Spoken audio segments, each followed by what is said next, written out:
Hi everyone, I'm Krista. This is Fabric Lab, a show all about textiles, polymer science, and sustainability, whatever that means.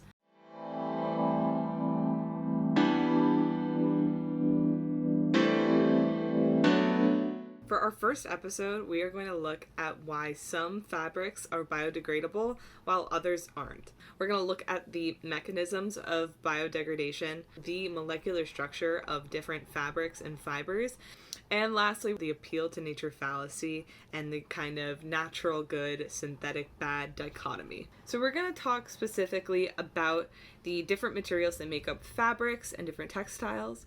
Fabrics are made out of fibers, and fibers are made out of a molecule called polymers. Polymers are just a long chain molecule made out of repeating units called monomers. Fibers are typically split up into two categories, natural fibers and synthetic fibers. Natural fibers being stuff like cotton, wool, and linen, and synthetic fibers being namely polyester. But polyester is actually a type of polymer, like it's a category, it's not just one thing. Polyester is just any polymer containing an ester bond. But when we're talking about fabrics, polyester is referring to one particular polymer, polyethylene terephthalate. This is the same exact plastic that makes up water bottles and most other plastic goods. So your polyester t-shirts, when they're thrown away, are lasting just as long as a plastic water bottle would. And that's why we need to be thinking about rate of degradation when it comes to clothing and textiles, because textile waste is a huge problem. I'm back again because I wanted to quantify that number instead of just saying it's a big problem. According to the EPA, Americans generate 16 million tons of textile waste each year, and of that, 10 million tons are sent into the landfill. That's kind of the scope of the problem, is that textile waste makes up about 6% of general municipal waste. So what does biodegradable actually mean? Well, the simplest way to put it, for a material to be biodegradable, it has to be able to be consumed by living organisms. So the material goes from large complex compounds to smaller, simpler ones that can be absorbed by microorganisms, either as food or left as non-toxic byproducts in the environment. Now, something to note is that that definition doesn't specify a time frame. Both cotton and a synthetic polymer, polylactic acid, are considered biodegradable, but cotton degrades in an uncontrolled environment like litter in 5 months. But PLA in an uncontrolled environment takes 80 years to decompose. But they're both considered biodegradable because the comparison is a non-biodegradable plastic like PET, polyethylene terephthalate. And that, as you probably know, takes hundreds to thousands of years to degrade. I wanted to clarify that PLA and cellulose and PCL are biodegradable because they break down into compounds that can be used by microorganisms as food. And PET is not biodegradable because it doesn't break down into usable compounds. The time frame is then irrelevant. So it's not because they break down within 100 years or so. It's just that they can break down at all. And then you have to ask the question, well, how long do they actually take to break down? So the point of bringing that up is that just because something is marketing itself as biodegradable, you should still be asking questions. You should still ask, what is the time frame for degradation and what conditions need to be met in order for this material to break down? Here's a really quick rundown of how to read chemical structures. We're going to use a compound that we're going to look at later, polycaprolactone. Polycaprolactone has a chemical formula of C6H10O2, and then that's an N, meaning that's repeating over and over. Polycaprolactone is only made out of carbon, hydrogen, and oxygen, like most organic compounds. The chemical formula doesn't tell you anything about how it's bonded or its structure, so sometimes compounds are written out like this.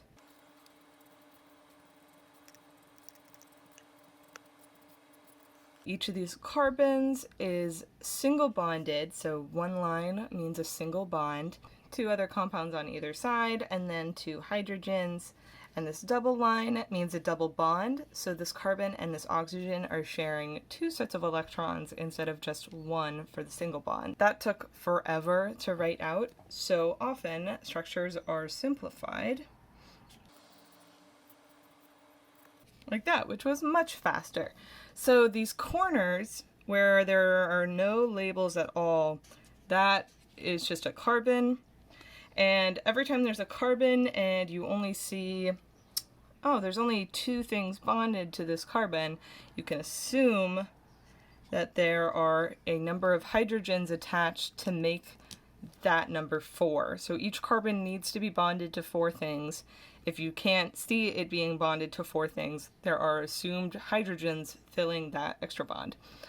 So we're going to use this simplified structure. So just remember that all these corners, that's a carbon. The single lines mean single bonds, and then a double line means a double bond.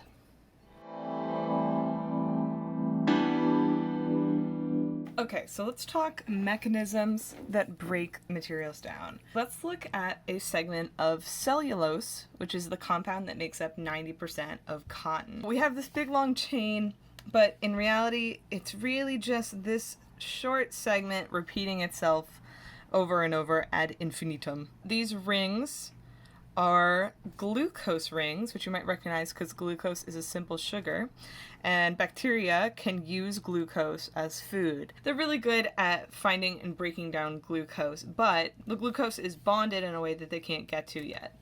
So if we have the little bacteria, and I am not an artist, or at least I'm only a fiber artist. So this is my bacteria. And this is not to scale at all. Just for visualization purposes, we have a bacteria here that wants to eat the glucose, wants to break down the glucose.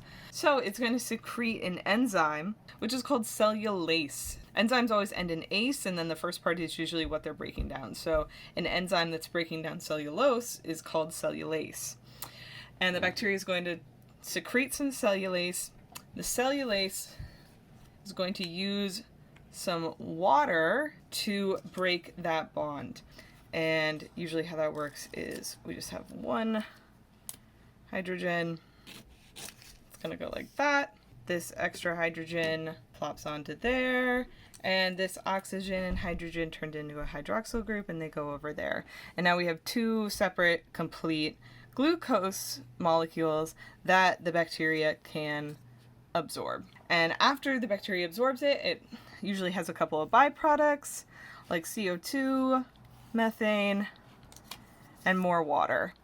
Enzymes and bacteria have to be present for it to be considered biodegradation, but other kinds of degradation can happen even without the presence of bacteria or fungi. That same hydrolysis reaction can happen just on its own, though it will be much slower than when enzymes are present. So this is polycaprolactone. It's a synthetic polymer that has petrochemical origins, so it's made from oil, but it is biodegradable. It is a polyester, but it's really different from the polyester that we use in clothing, which we'll take a look at the structure in a little bit. But it's a polyester because it contains an ester bond right here, this double bond to an oxygen and then an oxygen right there. And this ester bond is actually the weakest part of this molecule, and it's where water is going to be attracted to and try to break it up. So extremely similarly to how it worked in the cellulose, water is going to split up right here, bond to the separate sections. And that's hydrolysis. That is water breaking this chemical bond. After this happens and you have hydrolysis break it down, these just end up with another hydrogen at the end to finish it off. And that's called 6-hydroxyl-caproic acid. It's totally just an intermediate that is then used in the citric acid cycle for bacteria to turn it into food. So why does cellulose, or PCl, or any other biodegradable polymer break down, but not plastic water bottles, acrylic yarn, or the cup that my boba just came in? The difference has to do with the molecular structure. So once again, we're looking at a big long chain of a molecule that is really just repeating this section. There's some similarities and some differences to caprolactone that we looked at earlier. You can see that they have a really similar bond here. They still have that ester bond. PET is polyester, of course. That's kind of where the similarities end, because while caprolactone has a very straight carbon backbone, I know it's wavy, but it's a straight carbon backbone. PET molecule has this big ring in the center. This is called an aromatic ring. And what it does is it completely changes how stiff this polymer is. So this ring is really hydrophobic. It really doesn't like water, and makes the entire polymer super water resistant, not prone to hydrolysis. Another thing that it does is it makes this polymer very crystalline, and that is more of a macro level things. You can talk about, there's two different kind of macro structures that a polymer can take, an amorphous polymer and a crystalline polymer. So amorphous, you have your big long polymer structure, and it's basically just pile of spaghetti. It's tangling up, that's where you get some of your strength from. It's twisting around itself, and that's amorphous. But a crystalline polymer is when your polymer strand chains back and forth against itself, and there are some intramolecular bonds going between these chains to keep them in place, and it just keeps chaining back and forth and has these little sections of order. And almost every polymer is going to have sections of order and then sections of gobbledygook, but PET is more crystalline than cellulose or polycaprolactone.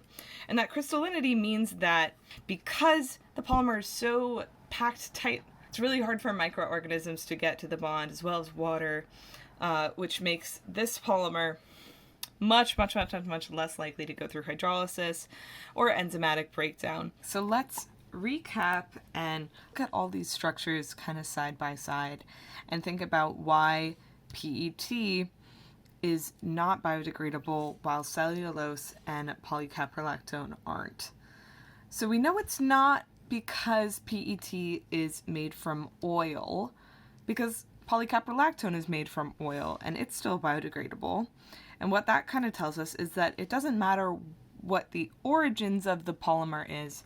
What actually matters is the end polymer structure. So structure-wise, polycaprolactone and PET both have this ester bond that is broken down by water or enzymes, but PET has a really different backbone. It has this aromatic ring that makes the polymer very stiff, makes it very crystalline, and it makes it very hydrophobic, so it's not likely to go through hydrolysis, and that's why PET can take thousands of years to break down. So when we talk about natural fibers versus synthetic fibers, that's talking about the origin, how they're made. PCL and PET are petrochemical based, meaning that they're made from oil, while PLA and cotton and wool and linen are made from natural sources. But as we saw with PCL, not every synthetically made polymer is non-biodegradable. Other good examples are polymers like PBS and PBAT. They're petrochemical based, but they are biodegradable. Tend to push back against the dichotomy of natural being good and synthetic being bad, especially because there are certain plastics that are made from natural sources like food waste, but the end product isn't biodegradable. There's these bio-based PETs that, I'm just saying, it doesn't matter how you get there. If your end product is PET, it's not breaking down for thousands of years. I hope you enjoyed learning a little bit about what makes different fibers biodegradable and others not. There's a lot of greenwashing out there. I hope that you can use this information to look past a little bit of it, to ask those questions. How long does this material actually take to break down? And what conditions need to be met in order for that to happen? So if you like this content, subscribe for more textile and polymer science, as well as some sustainable crafts coming up. All my sources will be linked down in the description, as well as a link to my website. Thank you for watching.